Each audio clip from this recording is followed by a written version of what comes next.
ഒരു സ്വകാര്യം പറയാ, വേറെ ആരോടും പറയണ്ട.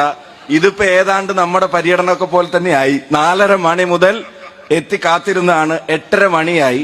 വഴിയിലുടനീളം ജനങ്ങൾ ഈ ജാഥയെ സ്വീകരിക്കാൻ വേണ്ടി നിൽക്കുകയാണ്. വഴിയിലുടനീളം സ്വീകരണ പോയിന്റുകളിൽ മാത്രമല്ല, ജനത നെഞ്ചേറ്റിയ ജാഥയാണ്. ഞാൻ ആലോചിച്ച് ഈ കുറ്റ്യാടി പരിപാടിയുടെ ഒരു ചെറിയ സംഭവം ഇങ്ങനെ ഫേസ്ബുക്കിലിട്ട് തള്ളിമറിക്കാൻ മാത്രം CPM-കാർക്ക് ഇപ്പൊ എന്താ പറ്റിയെന്ന്. അപ്പോഴാണ് എനിക്ക് മനസ്സിലായത്, അവരുടെ ജാഥയുടെ ഫോട്ടോ വീഡിയോ ഇട്ട് നോക്കുമ്പോ അതിൽ ജാഥാ നായകൻ പ്രസംഗിക്കുമ്പോ ആളുകൾ എഴുന്നേറ്റ് അങ്ങോട്ട് ജാഥ നടത്തുന്നതാണ് നമ്മൾ കാണുന്നത്. ഒഴിഞ്ഞ കസേരകളാണ് അവിടെ കാണുന്നത്. ഇവിടെ ഒരു ഇഞ്ച് സ്ഥലമില്ലാതെ ജനങ്ങൾ പ്രതിപക്ഷ നേതാവ് നയിക്കുന്ന ഈ പുതുയുഗ യാത്രക്ക് എത്തിച്ചേരുന്നുണ്ടെങ്കിൽ അതിന്റെ അർത്ഥം മറ്റൊന്നുമല്ല, കേരളത്തിന് പുതുയുഗം സാധ്യമാണ്.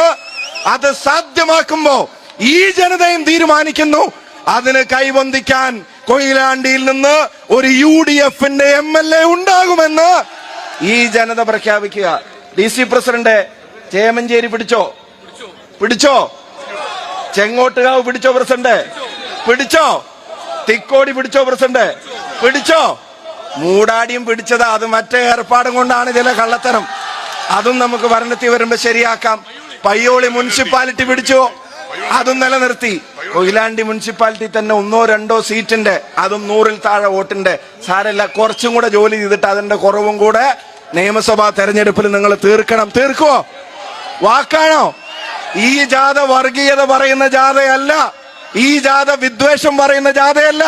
ഇത് ഭാവി കേരളത്തെ സംബന്ധിച്ച് ഐക്യ ജനാധിപത്യ മുന്നണി കൊടുക്കുന്ന വാക്കാണ്, ഉറപ്പാണ്.